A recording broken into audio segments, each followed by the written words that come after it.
اس کی ابتدا زبردست زلزلے سے ہوئی۔ یہ زلزلہ بدھ 3 جمادی الثانی 654 ہجری کی رات عشاء کے بعد آیا اور جمعے کے دن چاشت کے وقت تک جاری رہ کر ختم ہو گیا، اور آگ قریظہ کے مقام پر ہرہ کے پاس نمودار ہوئی۔ یہ ایسے عظیم شہر کی صورت میں نظر آ رہی تھی جس کے گرد فصیل بنی ہوئی ہو اور اس پر کنگرے، برج اور مینارے بنے ہوئے ہوں۔ کچھ ایسے لوگ بھی دکھائی دیے جو اس آگ کو ہانک رہے تھے۔ جس پہاڑ پر سے گزرتی تھی اس کو گرا کر راکھ بنا دیتی تھی، پگھلا دیتی تھی۔ آگ کے اس مجموعے میں سے ایک حصہ سرخ اور نیلا نہر کی صورت میں نکلتا تھا۔ اس میں بادل کی سی گرج تھی۔ وہ سامنے کی چٹانوں کو اپنی لپیٹ میں لے لیتا تھا اور عراقی مسافرین کے اڈے تک پہنچ جاتا تھا۔ اس کی وجہ سے راکھ ایک بڑے پہاڑ کی مانند جمع ہو گئی تھی۔ پھر آگ مدینے کے قریب پہنچ گئی، مگر اس کے باوجود مدینے میں ٹھنڈی ہوا آتی رہی۔ اس آگ میں سمندر جیسا جوش و خروش دیکھا گیا۔ میرے ایک ساتھی نے مجھے بتایا کہ میں نے اس آگ کو 5 دن کے فاصلے سے فضا میں بلند ہوتے دیکھا، اور میں نے سنا ہے وہ مکے اور بصرہ کے پہاڑوں سے بھی دیکھی گئی ہے۔ اس کے بعد امام قرطبی نے لکھا ہے، یہ واقعہ رسول اللہ صلی اللہ علیہ وسلم کی نبوت کے دلائل میں سے ہے۔ اس آگ کے بارے میں محدث ابو شامہ المقدسی الدمشقی نے بھی اپنی کتاب میں قریب یہی تفصیلات لکھی ہیں۔ علامہ سمہودی نے اپنی کتاب وفاء الوفا میں اس زمانے کے لوگوں کے بیانات قلم بند کیے ہیں۔ یہ کہ اس زمانے میں مدینہ طیبہ کے نواح میں آفتاب اور چاند کی روشنی دھوئیں کی کثرت کی وجہ سے اتنی دھندلی ہو گئی تھی کہ ایسا معلوم ہوتا تھا سورج اور چاند کو گرہن لگ گیا ہے۔ ابو شامہ کا بیان بھی انہوں نے نقل کیا ہے۔ وہ فرماتے ہیں، ہمارے یہاں دمشق میں اس کا یہ اثر ظاہر ہوا کہ دیواروں پر سورج کی روشنی دھندلی ہو گئی۔ ہم حیران تھے کہ اس کا کیا سبب ہے، یہاں تک کہ ہمیں اس آگ کی خبر پہنچ گئی۔ اسی زمانے کے ایک بزرگ علامہ قطب الدین قسطلانی ہیں۔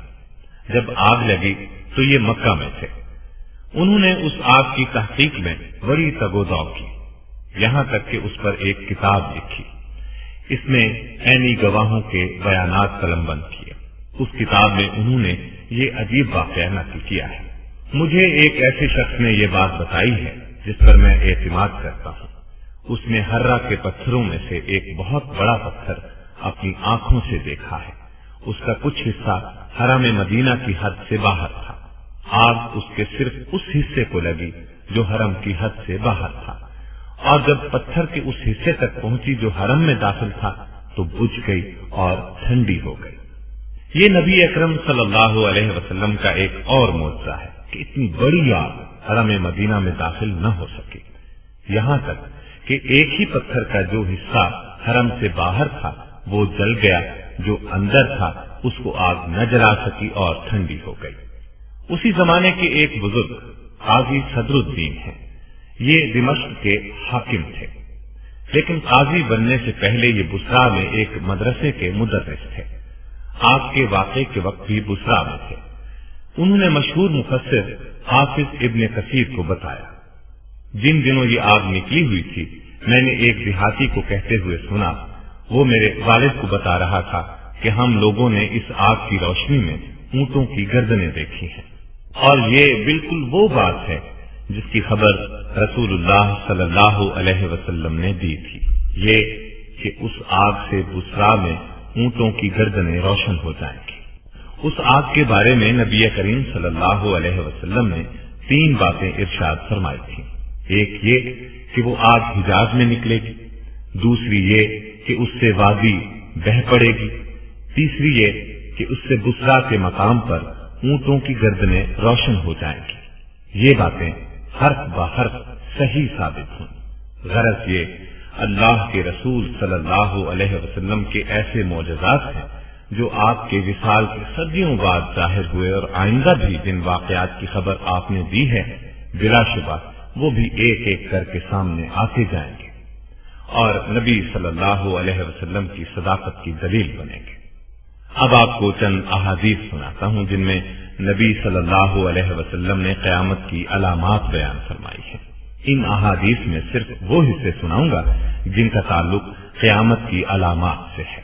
سمرہ بن جندب رضی اللہ تعالی عنہ نے اپنے ایک خطبے کے دوران ایک طویل حدیث بیان کی، جس میں انہوں نے فرمایا کہ پھر رسول اللہ صلی اللہ علیہ وسلم نے نماز کسوف سے فارغ ہو کر اللہ کی حمد بیان کی، کلمہ شہادت پڑھا، پھر فرمایا، اے لوگو، میں بشر ہوں اور اللہ کا رسول ہوں۔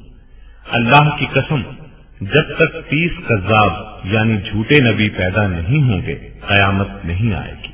ان میں آخری کذاب کانا دجال ہوگا۔ جابر بن عبداللہ الانصاری رضی اللہ عنہ کا بیان ہے کہ میں نے رسول اللہ صلی اللہ علیہ وسلم کو یہ فرماتے ہوئے سنا ہے کہ میری امت میں ایک جماعت قیامت تک حق کی سربلندی کے لیے لڑتی رہے گی، یہاں تک کہ عیسیٰ ابن مریم نازل ہوں گے۔ اس جماعت کا امیر ان سے کہے گا، آئیے نماز پڑھائیے۔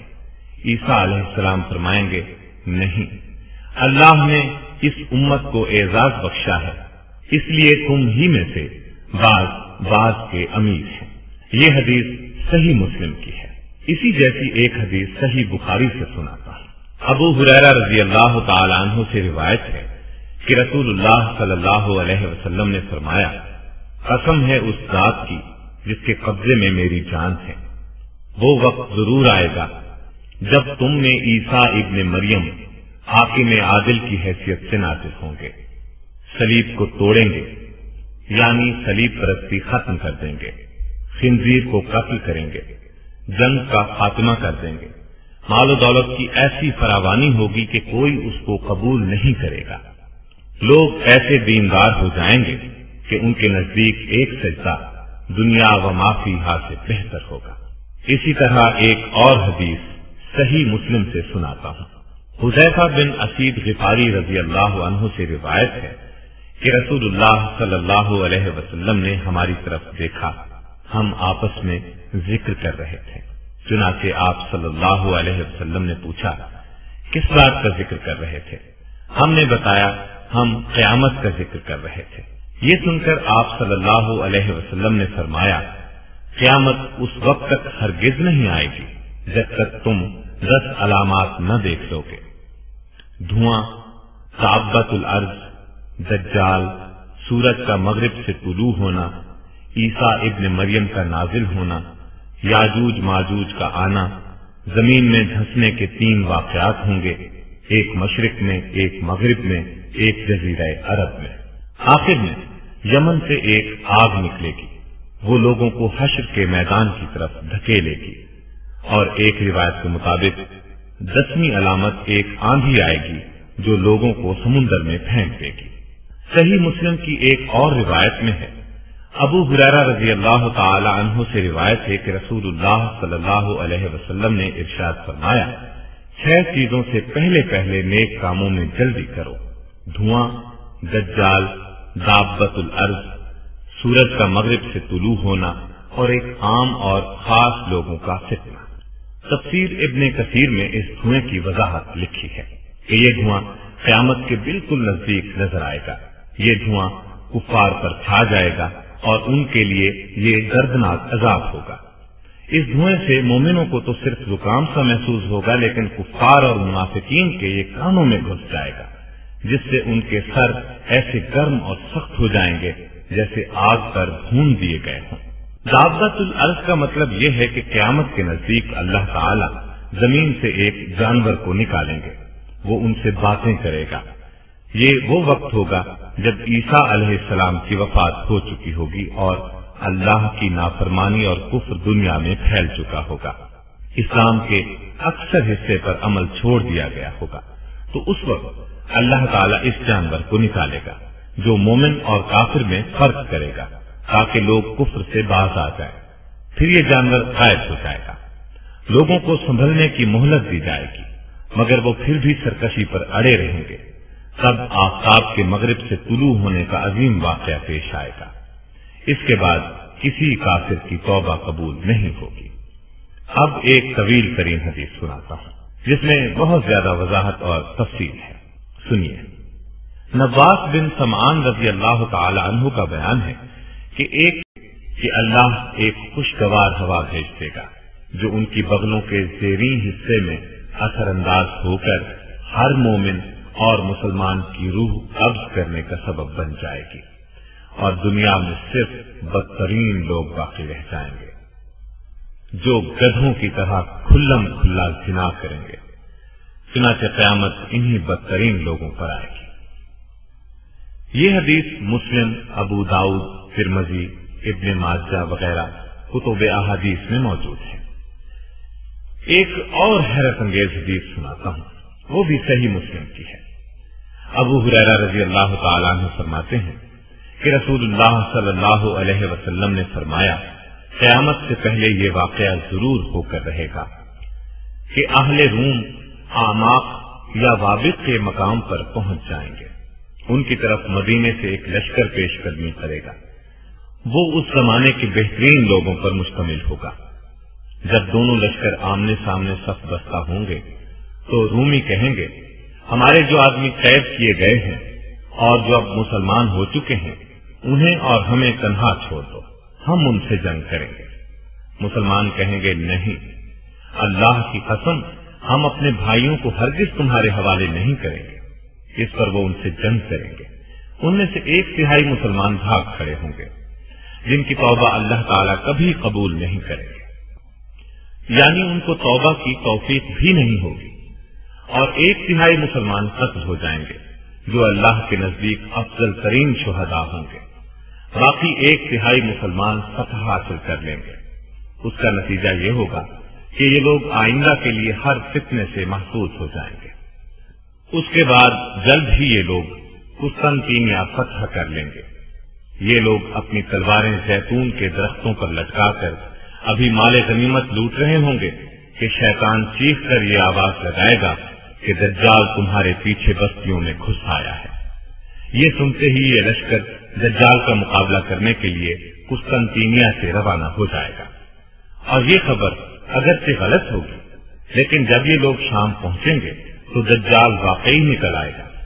ابھی مسلمان جنگ کی تیاری اور صفیں درست کرنے ہی میں مشغول ہوں گے کہ نماز فجر کی اقامت ہو جائے گی، اور فوراً ہی عیسیٰ ابن مریم علیہ السلام آسمان سے نازل ہو جائیں گے اور مسلمانوں کے امیر کو ان کی امامت کا حکم فرمائیں گے۔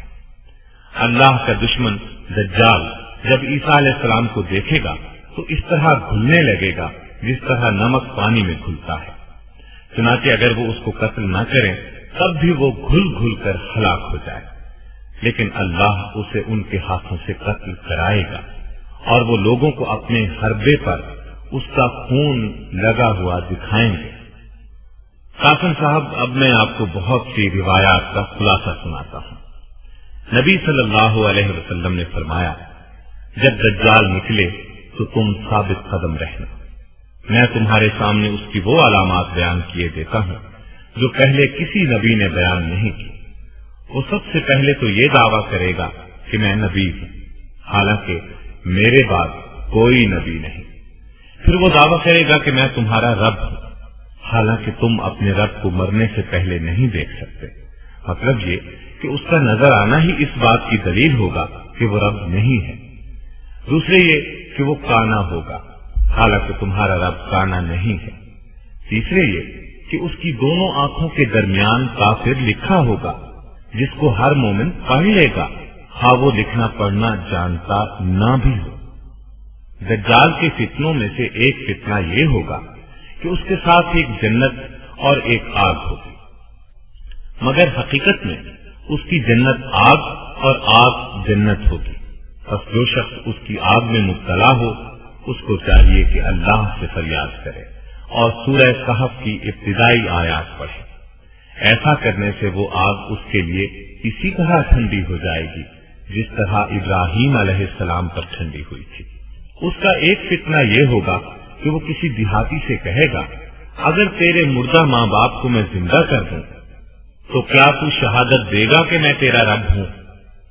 وہ کہے گا، ہاں میں گواہی دوں گا۔ بس دیہاتی کے سامنے دو شیطان اس کے ماں باپ کی صورت بنا کر آئیں گے اور کہیں گے، بیٹا تو اس کی پیروی کر، یہ تیرا رب ہے۔ اس کا ایک فتنہ یہ ہوگا کہ اسے اللہ کی طرف سے مومنین کی آزمائش کے لیے ایک مومن شخص پر قدرت دی جائے گی، بس وہ اس کو قتل کر دے گا اور آرے سے چیر کر اس کے دونوں ٹکڑوں کو الگ الگ ڈال دے گا۔ پھر لوگوں سے کہے گا، میرے اس بندے کی طرف دیکھو، میں اسے ابھی زندہ کر دوں گا۔ اور یہ پھر کہے گا، اس کا رب میرے سوا کوئی اور ہے؟ چنانچہ اللہ تعالیٰ اس شخص کو زندہ کر دیں گے اور خبیث دجال اس سے کہے گا، بتا تیرا رب کون ہے؟ وہ کہے گا، میرا رب اللہ ہے اور تو اللہ کا دشمن ہے، تو دجال ہے۔ اللہ کی قسم، تیرے دجال ہونے کا جتنا مجھے آج یقین ہے اتنا پہلے کبھی نہ تھا۔ اس کا ایک فتنہ یہ ہوگا کہ وہ بادلوں کو بارش کا حکم دے گا تو وہ بارش برسائیں گے، اور زمین کو اگانے کا حکم دے گا تو وہ اگائے گی۔ اس کا ایک فتنہ یہ ہوگا کہ اس کا گزر ایک بستی سے ہوگا، بستی کے لوگ اس کو جھٹلائیں گے تو ان کے سارے مویشی ہلاک ہو جائیں گے۔ ایک اور فتنہ یہ ہوگا کہ وہ ایک بستی سے گزرے گا، وہ لوگ اس کی تصدیق کریں گے تو وہ بادلوں کو بارش کا حکم دے گا، بادل بارش برسائیں گے، اور زمین کو اگانے کا حکم دے گا تو وہ اگائے گی۔ حتیٰ کہ اسی روز شام کو جب ان کے مویشی چرنے کے بعد واپس آئیں گے تو وہ خوب موٹے ہوں گے، ان کی کوکھیں بھری ہوئی ہوں گی اور تھن دودھ سے لبریز ہوں گے۔ مکے اور مدینے کے علاوہ زمین کا کوئی حصہ ایسا نہیں ہوگا جو اس کے پاؤں کے نیچے نہ آیا ہوگا اور جس پر اس کا ظہور نہ ہوا ہو۔ البتہ جس درے سے بھی وہ مکے یا مدینے میں داخل ہونا چاہے گا، فرشتے ننگی تلواریں لے کر اس کے سامنے آ جائیں گے اور وہ آگے بڑھنے کی جرأت نہ کر سکے گا۔ چنانچہ وہ کھاری زمین کے کنارے سرخ تیلے پر پڑاؤ ڈال دے گا۔ اب مدینہ طیبہ میں 3 زلزلے آئیں گے جن کے باعث ہر منافق مرد اور عورت مدینے سے نکل کر دجال سے جا ملے گا۔ ان زلزلوں کے ذریعے مدینہ طیبہ منافقوں کی گندگی کو اپنے سے اس طرح نکال باہر کرے گا جیسے لوہار کی بھونکنی لوہے کا زنگ دور کر دیتی ہے۔ اسی لیے اس دن کو یوم نجات کہا جائے گا۔ یہ حالات سن کر ایک صحابیہ ام شریک رضی اللہ عنہا نے دریافت کیا، اے اللہ کے رسول، اس زمانے میں عرب کہاں ہوں گے؟ یعنی عربوں کے ہوتے ہوئے دجال اس قدر فتنہ کس طرح بپا کرے گا؟ آپ صلی اللہ علیہ وسلم نے فرمایا، عرب اس زمانے میں تھوڑے ہوں گے اور ان میں سے اکثر بیت المقدس میں ہوں گے۔ ان کا امام ایک صالح مرد ہوگا، یعنی امام مہدی۔ ایک دن یہ واقعہ ہوگا کہ ان کا امام صبح کی نماز پڑھانے کے لیے آگے بڑھا ہی ہوگا کہ ان میں عیسیٰ ابن مریم علیہ السلام نازل ہو جائیں گے۔ چنانچہ امام پیچھے ہٹے گا تاکہ عیسیٰ علیہ السلام نماز پڑھائیں، لیکن عیسیٰ علیہ السلام اس کے کندھوں پر ہاتھ رکھ کر فرمائیں گے، یہ نماز آپ ہی پڑھائیں، کیونکہ اس نماز کی اقامت آپ کے لیے ہوئی ہے۔ جب امام نماز پڑھا کر فارغ ہوں گے تو عیسیٰ علیہ السلام کہیں گے، دروازہ کھولو۔ دروازہ کھول دیا جائے گا۔ اس کے دوسری طرف دجال ہوگا اور اس کے ساتھ 70,000 یہودی ہوں گے اور قیمتی موٹے کپڑے پہنے ہوں گے۔ جب دجال عیسیٰ علیہ السلام کو دیکھے گا تو اس طرح گھلنے لگے گا جیسے نمک پانی میں گھلتا ہے۔ وہ بھاگ کھڑا ہوگا۔ عیسیٰ علیہ السلام اس سے فرمائیں گے، میری ایک ضرب تیرے لیے مقدر ہو چکی ہے، اس سے تو بچ نہیں سکے گا۔ چنانچہ وہ اسے باب لد پر جا لیں گے اور قتل کر ڈالیں گے۔ پس اللہ یہودیوں کو شکست دے گا۔ اللہ کی مخلوق میں سے جس چیز کے پیچھے بھی کوئی یہودی چھپنا چاہے گا، خواہ پتھر ہو، درخت ہو یا دیوار، اس چیز کو بولنے کی طاقت عطا فرمائی جائے گی اور وہ پکارے گی، اے مومن، اے اللہ کے بندے، یہ میرے پیچھے یہودی چھپا ہوا ہے، آ کر اسے قتل کر دے۔ پھر عیسیٰ علیہ السلام زکوٰۃ کی وصولی بند کر دیں گے۔ نہ بکری کی زکات وصول کی جائے گی نہ اونٹ کی۔ اس کی وجہ